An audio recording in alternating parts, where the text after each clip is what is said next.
right, so I'm going to go ahead and show you how to upload your own assessment into CTLS Assess. So you can go ahead and click on Assess, and then you're going to go up to Assessments and click on Create. And I like to go ahead and fill this in with the name of the assessment that I'm doing, so I know what I'm looking for. I'm going to do the one that we're using for our data. So multi-step word problems, and we use exit slips for this. Let's see. Content bank is going to be local school assessment. That's the only choice you get there. This is formative for us, but you can choose whatever it is for you.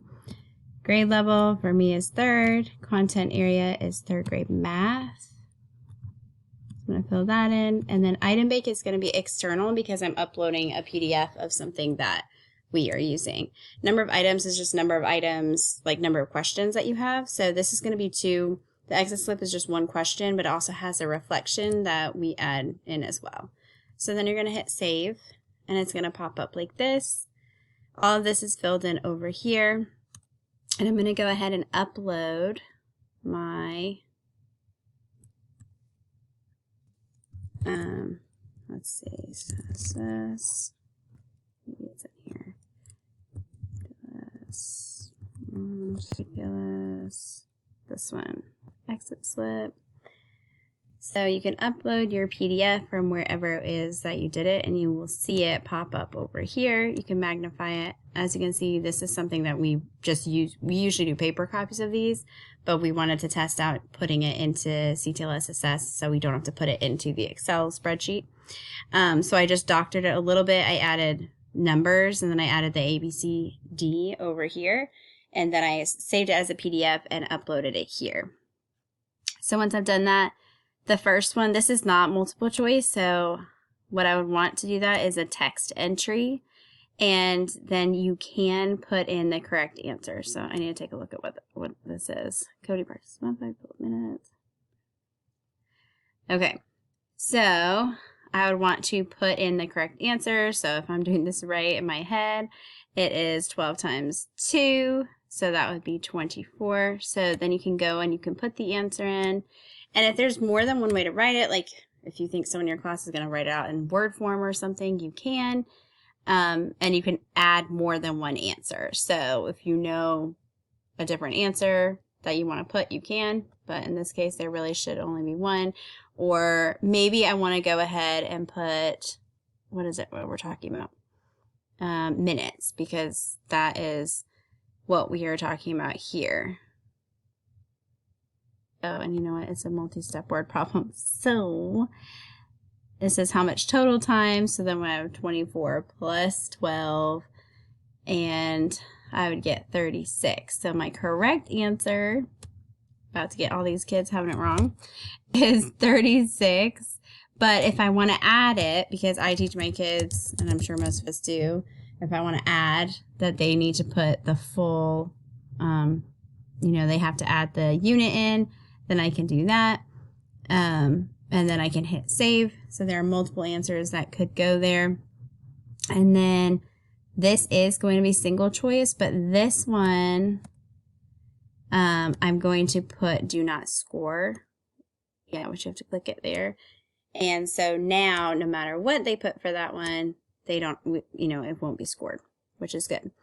All right, so after all this is done, I should be able to, okay, so I need to make sure that I put in an answer for this, even though they're not going to score it. So I just clicked on one, it doesn't really matter. And then I should be able to go up here and lock the test. So it says, are you sure you want to lock this assessment? This action will save all current changes to the assessment and prevent further edits. And I'm going to say yes. So now nobody else can lock it, but now it's able to be shared.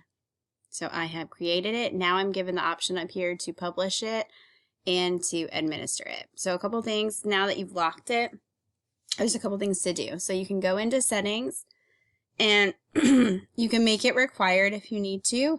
I like my students to be able to see how they did, so you can click on that. This is also, sorry, I'm losing my voice. This is also where you can include any of the, extra tools that you want to, work for them. and you can go in and add permissions to different people. So when I was first looking, I couldn't find any of my people because we were actually in there by last name first. So if you are having trouble finding your people, that might be why. But you can go ahead and add them in. So they also have permissions to do that. I'm going to go ahead and do that now. I have a big team, so this might take just a minute as I do it. Make sure that everybody's there.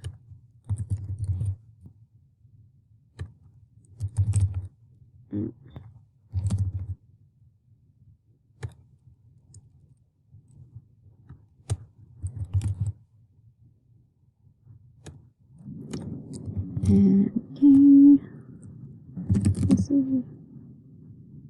Okay. I'll leave Stacy off for now. Okay, so then I can hit save.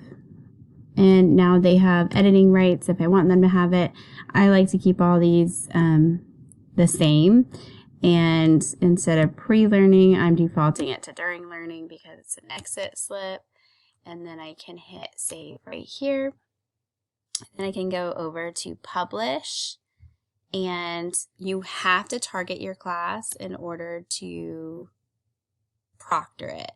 And I'll show you in another video, your team will have to target it. Once they have access to it, they have to target within their own classes. So I will show you that in a minute, but make sure that you select all of your classes, which is important. And they said in the CTLS video not to click on homeroom as far as classes go. So I don't know why that is, but something to be sure. So once that is, this is open. I think everything else is good to go. Now I can go ahead and share the assessment, share with my school, and now I have created a shared assessment. All right, so the last thing that I want to do once I'm here is make sure that it's all clicked in. I'm going to refill it in. You know, the one thing I can tell you about CTLS SS is that it is super glitchy. So if things don't work right away, don't worry about it. Just give it a little bit of time, and sometimes that'll help when you're finding it, or refresh. Don't forget to save. Once you hit save, then you should, fingers crossed, be able to go to administer, and now my proctor is ready to go and I can proctor the test. And that is how you can create a test in CTLS SS.